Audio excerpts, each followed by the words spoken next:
ka lëndë korrupsionit, faktikisht janë lëndë që ju jepim një prioritet, po njerët këto janë lëndë me prioritet edhe sipas politikës zyrës së prokurorit shtetit. Është fakt se lëndët e korrupsionit janë të një natyre më komplekse. Janë lëndë që nuk mund të kryen me akuzë të drejt për drejt, po çdo herë kërkon një hetim. Edhe këtë një hetim të detajuar. Por ndryshe, rezultati do të jetë i mangët. Po, përpos që kërkon një hetim të detajuar, kërkon edhe një hapësirë kohore më të madhe në krahasim me lëndë tjera. E të i pas parasysh numrin e madh seancave gjyqësore dhe numrin e madh të lëndëve, hapësira kohore për neve nuk është e mjaftueshme. Mirë po, sido që të jetë, unë besoj që tek lëndët e korrupsionit si Prokuroria e Mitrovicës nuk qëndrojmë keq. Bazë nëse më lejohet, bazë të statistikave që i kemi, rezulton se për vitin 2025 në Prokurorinë themelore në Mitrovicë janë ngritur 8 akt akuza. Kemi 9 akt gjykime dënuese. Kemi 1 akt gjykim refuzues dhe 1 akt gjykim lirues. Që tregon se puna është mirë sa përket lëndët të korrupsionit. Nuk jemi të kënaqur se kemi numër të madh të lëndëve të korrupsionit pa trajtuar. Mirë po çdo herë problemi që paraqitet te lëndët e korrupsionit është se këto lëndë zakonisht problemin e paraqitet te nderat të lëndë me prokurorim. Konsideroj se edhe tek gjyqtarët, po ashtu edhe tek prokurorët ka nevojë që më tepër të punohet sa i përket trajnimeve në këtë aspekt të lëndëve me prokurorim. Se këto është ai problemi që më tepër me dështojnë lëndët e korrupsionit. Po, për me pas edhe më sukses lëndët e korrupsionit, kishte me qenë shumë mirë që të bëhet profilizimi i prokurorëve për lëndë natyrës dhe atëherë besoj se nuk do të kishte munguar rezultati.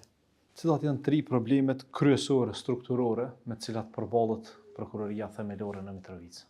Si problem kryesor strukturor kisha me paraqit veç edhe e potencuar numri i vogël i prokurorëve. Pastaj kemi mungesën e objektet. Pastaj kemi numri i madh i lëndëve që presin për trajtim. Si edhe kisha me paraqit edhe tek infrastrukturën e teknologjisë së vjetruar.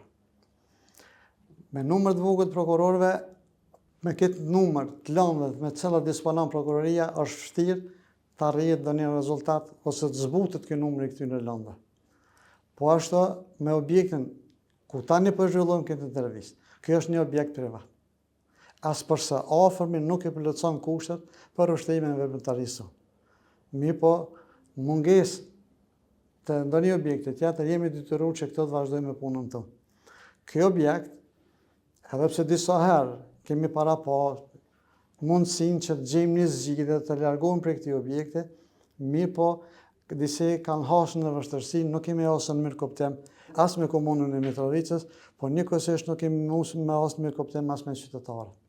Siç e dini, me marrëveshjen e Brukselit është para pa që objekti do të ndërtohet pjesën veriore në lagjin e Boshnjakëve dhe do të ketë një sipërfaqe dikon rreth 5 metare. Këtë sipërfaqe është bukur vështirë me e has dikon.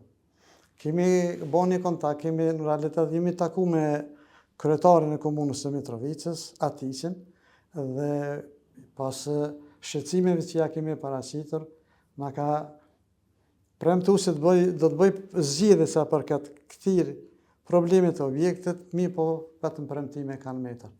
Kontaktet që kemi pas me qytetarë na kanë ofruar parcela, mirë po kanë ofruar parcela me çmim aq të lartë saqë është jashtë realitetit që shitet sot pasuria e patëndshme. Kështu që nuk kemi mundur me bëu zgjidhje, mirë po nuk do të thotë që kemi hekur dorë për këtij problemi edhe në të ardhmen sa më të afërm të bëjmë një zgjedhje sa përket objektit.